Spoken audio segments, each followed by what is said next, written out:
Harry Potter and the Goblet of Fire, Chapter 17, The Four Champions. Harry sat there, aware that every head in the great hall had turned to look at him. He was stunned. He felt numb. He was surely dreaming. He had not heard correctly. There was no applause.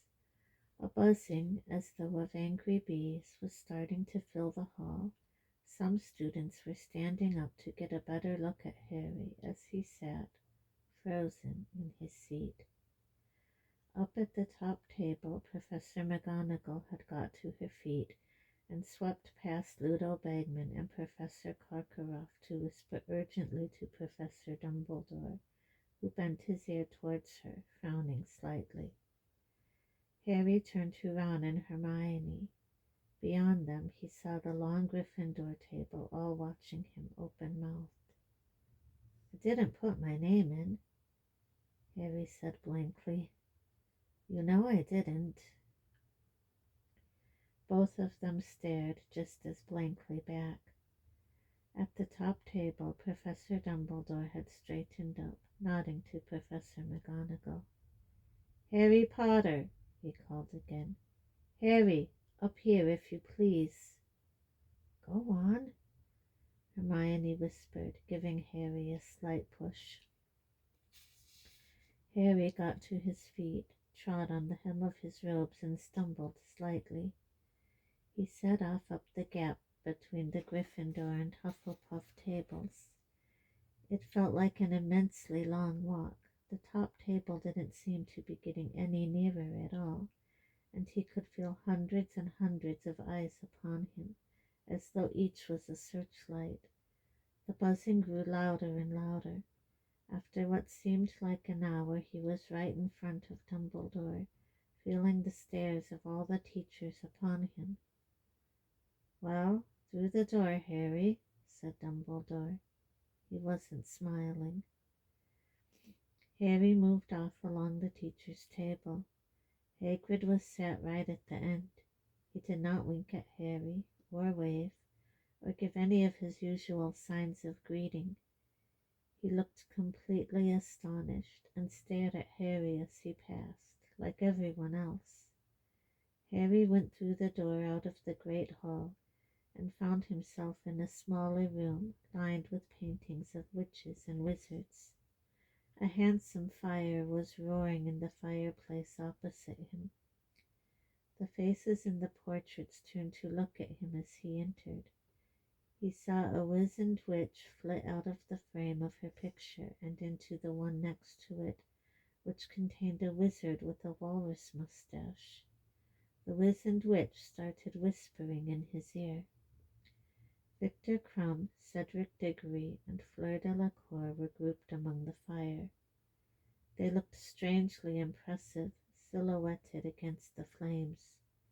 Crumb, hunched up and brooding, was leaning against the mantelpiece, slightly apart from the other two. Cedric was standing with his hands behind his back, staring into the fire. Fleur Delacour looked around when Harry walked in and threw back her sheet of long silvery hair. "What is it?" she said. "Do they want us back in the hall?" She thought he had come to deliver a message.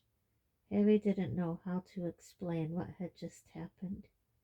He just stood there, looking at the three champions. It struck him how very tall all of them were. There was a sound of scurrying feet behind him, and Ludo Bagman entered the room. He took Harry by the arm and led him forwards. "Extraordinary," he muttered, squeezing Harry's arm. "Absolutely extraordinary. Gentlemen, lady," he added, approaching the fireside and addressing the other three, "may I introduce, incredible though it may seem, the fourth Triwizard Champion." Victor Crumb straightened up. His surly face darkened as he surveyed Harry. Cedric looked nonplussed. He looked from Bagman to Harry and back again, as though sure he must have misheard what Bagman had said. Fleur Delacour, however, tossed her hair, smiling, and said, "Oh, very funny joke, Mr. Bagman." "Joke?" Bagman repeated, bewildered. "No, no, not at all. Harry's name just came out of the goblet of fire." Crumb's thick eyebrows contracted slightly. Cedric was still looking politely bewildered. Fleur frowned. "But evidently there has been a mistake," she said contemptuously to Bagman. "He cannot compete. He is too young."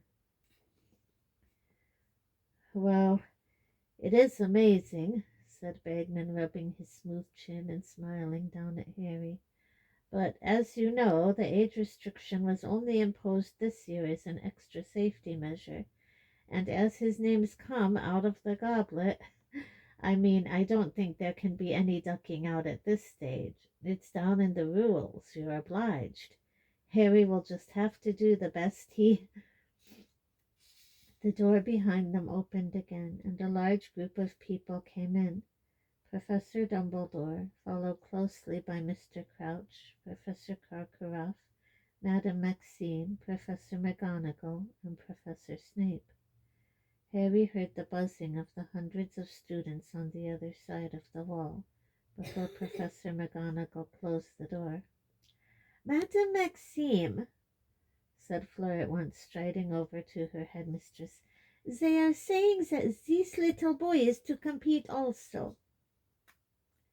Somewhere under Harry's numb disbelief he felt a ripple of anger.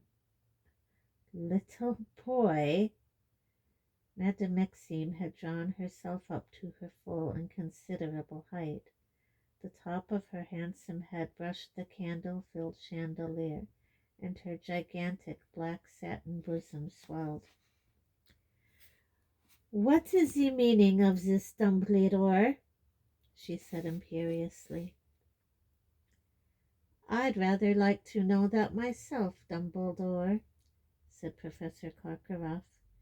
He was wearing a steely smile, and his blue eyes were like chips of ice.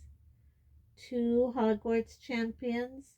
I don't remember anyone telling me the host school is allowed 2 champions. Or have I not read the rules carefully enough?" He gave a short and nasty laugh. "C'est impossible," said Madame Maxime, whose enormous hand with its many superb opals was resting upon Fleur's shoulder. "Hogwarts cannot have 2 champions. It is most unjust." "We were under the impression that your age line would keep out younger contestants, Dumbledore," said Karkaroff, his steely smile still in place, though his eyes were colder than ever. "Otherwise we would, of course, have brought along a wider selection of candidates from our own schools." "It's no one's fault but Potter's, Karkaroff," said Snape softly. His black eyes were alight with malice. "Don't go blaming Dumbledore for Potter's determination to break rules. He has been crossing lines ever since he arrived here." "Thank you, Severus," said Dumbledore firmly, and Snape went quiet, though his eyes still glinted malevolently through his curtain of greasy black hair. Professor Dumbledore was now looking down at Harry, who looked right back at him, trying to discern the expression of the eyes behind the half-moon spectacles. "Did you put your name into the goblet of fire, Harry?" Dumbledore asked calmly. "No," said Harry. He was very aware of everybody watching him closely. Snape made a soft noise of impatient disbelief in the shadows. "Did you ask an older student to put it in the goblet of fire for you?" said Professor Dumbledore, ignoring Snape. "No," said Harry vehemently. "Ah, but of course he is lying," cried Madame Maxime. Snape was now shaking his head, his lip curling. He could not have crossed the age line, said Professor McGonagall sharply. I am sure we are all agreed on that. Dumbledore must have made a mistake with the line, said Madame Maxime, shrugging. It is possible, of course, said Dumbledore politely. Dumbledore, you know perfectly well you did not make a mistake, said Professor McGonagall angrily. Really, what nonsense! Harry could not have crossed the line himself, and as Professor Dumbledore believes that he did not persuade an older student to do it for him, I'm sure that should be good enough for everybody else. She shot a very angry look at Professor Snape. Mr. Crouch, Mr. Bagman, said Karkaroff, his voice unctuous once more, you are our objective judges. Surely you will agree that this is most irregular. Bagman wiped his round, boorish face with his handkerchief and looked at Mr. Crouch, who was standing outside the circle of the firelight, his face half hidden in shadow. He looked slightly eerie, the half-darkness making him look much older, giving him an almost skull-like appearance. When he spoke, however, it was in his usual curt voice. We must follow the rules, and the rules state clearly that those peoples whose names come out of the Goblet of Fire are bound to compete in the tournament.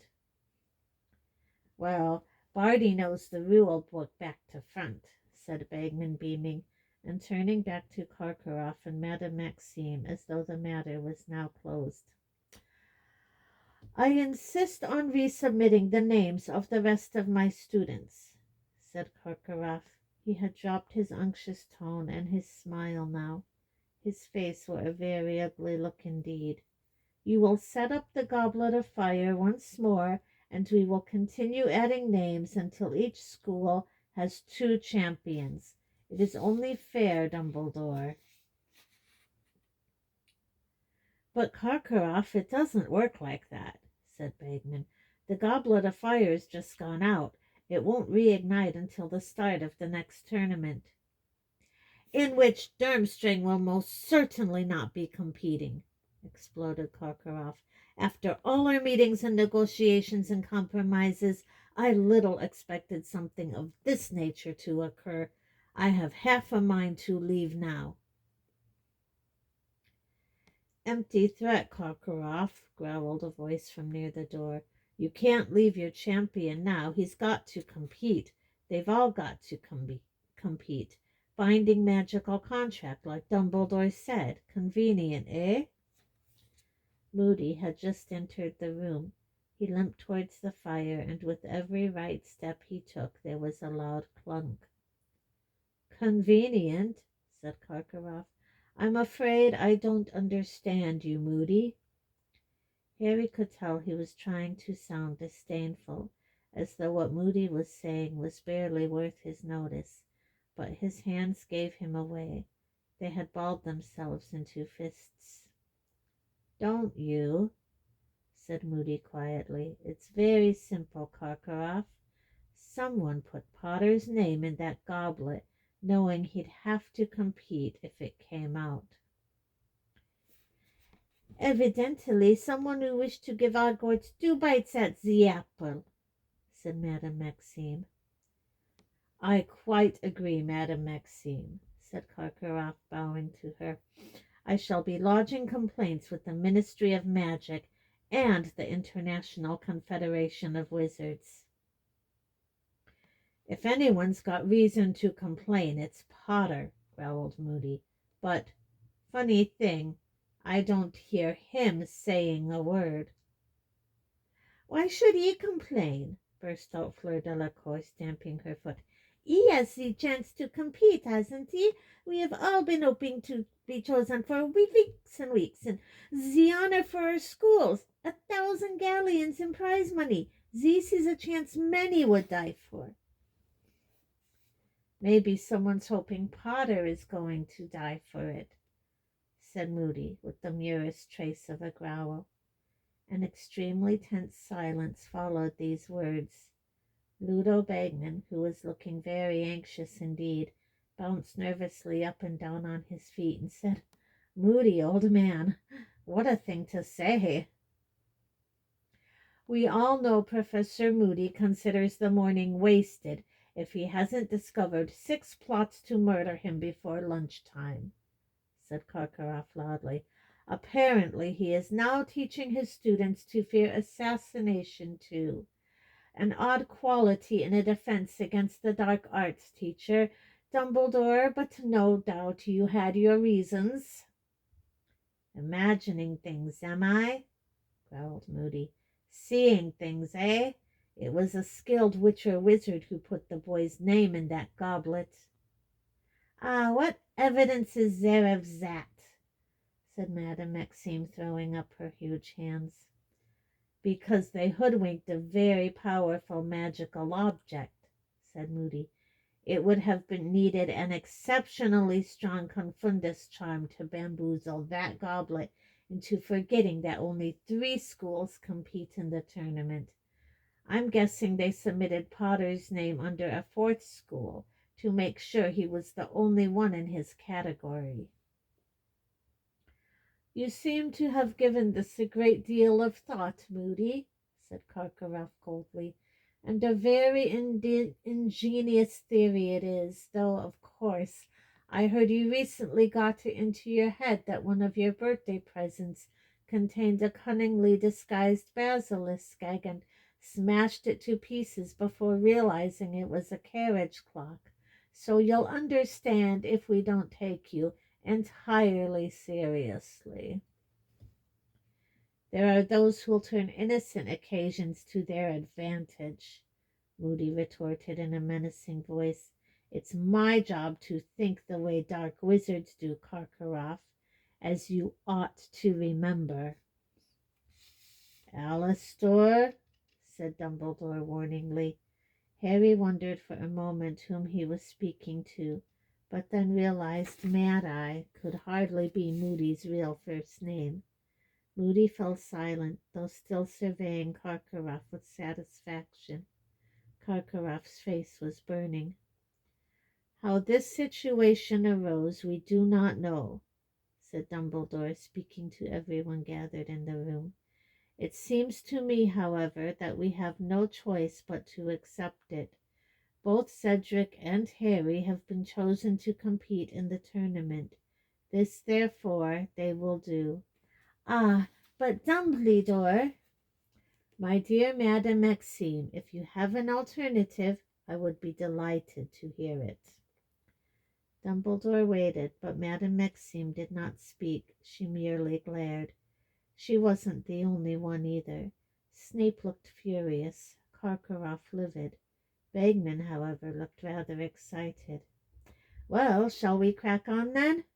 he said, rubbing his hands together and smiling around the room. "Got to give our champions their instructions, haven't we? Barty, want to do the honors?"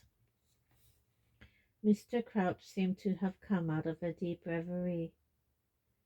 "Yes," he said, "instructions. Yes, the first task." He moved forwards into the firelight. Close to, Harry thought he looked ill. There were dark shadows beneath his eyes and a thin, papery look about his wrinkled skin that had not been there at the Quidditch World Cup. "The first task is designed to test your daring," he told Harry, Cedric, Fleur, and Crumb. "So we are not going to tell you what it is. Courage in the face of the unknown is an important quality in a wizard. Very important. The first task will take place on November the 24th in front of the other students and the panel of judges. The champions are not permitted to ask for or accept help of any kind from their teachers to complete the tasks in the tournament. The champions will face the first challenge armed only with their wands. They will receive information about the second task when the first is over. Owing to the demanding and time-consuming nature of the tournament, The champions are exempted from end-of-year tests. Mr. Crouch turned to look at Dumbledore. I think that's all, is it, Albus? I think so, said Dumbledore, who was looking at Mr. Crouch with mild concern. Are you sure you wouldn't like to stay at Hogwarts tonight, Barty? No, Dumbledore, I must get back to the Ministry, said Mr. Crouch. It is a very busy, very difficult time at the moment. I've left young Weatherby in charge. Very enthusiastic. A little over-enthusiastic, if truth be told. You'll come and have a drink before you go, at least, said Dumbledore. Come on, Barty, I'm staying, said Bagman brightly. It's all happening at Hogwarts now, you know. Much more exciting here than at the office. I think not, Ludo, said Crouch with a touch of his old impatience. Professor Karkaroff, Madame Maxime, a nightcap, said Dumbledore. But Madame Maxime had already put her arm around Fleur's shoulders and was leading her swiftly out of the room. Harry could hear them both talking very fast in French as they went off into the great hall. Karkaroff beckoned to Krum, and they too exited, though in silence. Harry, Cedric, I suggest you go up to bed, said Dumbledore, smiling at both of them. I am sure Gryffindor and Hufflepuff are waiting to celebrate with you, and it would be a shame to deprive them of this excellent excuse to make a great deal of mess and noise. Harry glanced at Cedric, who nodded, and they left together. The great hall was deserted now. The candles had burnt low, giving the jagged smiles of the pumpkins an eerie, flickering quality. So, said Cedric with a slight smile, we're playing against each other again. I suppose, said Harry. He really couldn't think of anything to say. The inside of his head seemed to be in complete disarray, as though his brain had been ransacked. So, tell me, said Cedric as they reached the entrance hall, which was now lit only by torches in the absence of the goblet of fire. How did you get your name in? I didn't, said Harry, staring up at him. I didn't put it in. I was telling the truth. Ah, okay, said Cedric. Harry could tell Cedric didn't believe him. Well, see you then. Instead of going up the marble staircase, Cedric headed for a door to its right. Harry stood listening to him going down the stone steps beyond it, then slowly started to climb the marble ones. Was anyone except Ron and Hermione going to believe him, or would they all think he'd put himself in for the tournament? Yet how could anyone think that when he was facing competitors who'd had 3 years more magical education than he had, when he was now facing tasks which not only sounded very dangerous, but which were to be performed in front of hundreds of people? Yes, he'd thought about it. He'd fantasized about it. But it had been a joke, really, an idle sort of dream. He'd never really seriously considered entering. But someone else had considered it. Someone else had wanted him in the tournament and had made sure he was entered. Why? To give him a treat? He didn't think so somehow. To see him make a fool of himself? Well, they were likely to get their wish. But to get him killed? Was Moody just being his usual paranoid self? Couldn't someone have put Harry's name in the goblet as a trick, a practical joke? Did anyone really want him dead? Harry was able to answer that at once. Yes, someone wanted him dead. Someone had wanted him dead ever since he had been a year old. Lord Voldemort. But how could Voldemort have ensured that Harry's name got into the Goblet of Fire?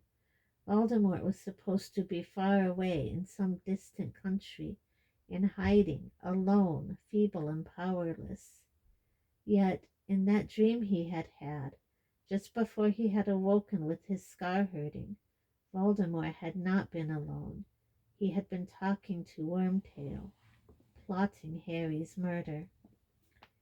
Harry got a shock to find himself facing the fat lady already.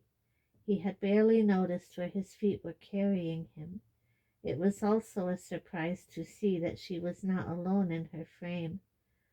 The wizened witch, who had flitted into her neighbor's painting when he had joined the champions downstairs, was now sitting smugly beside the fat lady. She must have dashed through every picture lining 7 staircases to reach here before him. Both she and the fat lady were looking down at him with the keenest interest. "Well, well, well," said the fat lady. "Violet's just told me everything. Who's just been chosen as school champion, then?" "Balderdash," said Harry dully. "It most certainly isn't," said the pale witch indignantly. "No, no, Vi, it's the password," said the fat lady soothingly, and she swung forwards on her hinges to let Harry into the common room. The blast of noise that met Harry's ears when the portrait opened almost knocked him backwards. Next thing he knew, he was being wrenched inside the common room by about a dozen hands, and was facing the whole of Gryffindor House, all of whom were screaming, applauding, and whistling. "You should have told us you'd entered," bellowed Fred. He looked half annoyed, half deeply impressed. "How did you do it without getting a beard?" "Brilliant!" roared George. "I didn't," said Harry. "I didn't know how." But Angelina had now swooped down upon him. "Oh, if it couldn't be me, at least it's a Gryffindor." "You'll be able to pay back Diggory for that last Quidditch match, Harry," shrieked Katie Bell, another of the Gryffindor chasers. "We've got food, Harry. Come and have some." "I'm not hungry. I had enough at the feast." But nobody wanted to hear that he wasn't hungry. Nobody wanted to hear that he hadn't put his name in the goblet. Not one single person seemed to have noticed that he wasn't at all in the mood to celebrate. Lee Jordan had unearthed the Gryffindor banner from somewhere, and he insisted on draping it around Harry like a cloak. Harry couldn't get away. Whenever he tried to sidle over to the staircase up to the dormitories, the crowd around him closed ranks, forcing another butterbeer on him, stuffing crisps and peanuts into his hands. Everyone wanted to know how he had done it, how he had tricked Dumbledore's age line and managed to get his name into the goblet. "I didn't," he said over and over again. "I don't know how it happened." But for all the notice anyone took, he might just as well have not answered at all. "I'm tired," he bellowed finally after nearly half an hour. "No, seriously, George, I'm going to bed." He wanted more than anything to find Ron and Hermione, to find a bit of sanity, but neither of them seemed to be in the common room. Insisting that he needed to sleep, and almost flattening the little Creevy brothers as they attempted to waylay him at the foot of the stairs, Harry managed to shake everyone off and climbed up to the dormitory as fast as he could. To his great relief, he found Ron was lying on his bed in the otherwise empty dormitory, still fully dressed. He looked up when Harry slammed the door behind him. "Where have you been?" Harry said. "Oh, hello," said Ron. He was grinning, but it looked a very odd, strained sort of grin. Harry suddenly became aware that he was still wearing the scarlet Gryffindor banner that Lee had tied around him. He hastened to take it off, but it was knotted very tightly. Ron lay on the bed without moving, watching Harry struggle to remove it. "So," he said, when Harry had finally removed the banner and thrown it into a corner, "congratulations." "What do you mean, congratulations?" said Harry, staring at Ron. There was definitely something wrong with the way Ron was smiling. It was more like a grimace. Well, no one else got across the age line, said Ron. Not even Fred and George. What did you use, the invisibility cloak? The invisibility cloak wouldn't have got me over that line, said Harry slowly. Oh, right, said Ron. I thought you might have told me if it was the cloak, because it would have covered both of us, wouldn't it? But you found another way, did you? Listen, said Harry. I didn't put my name in that goblet.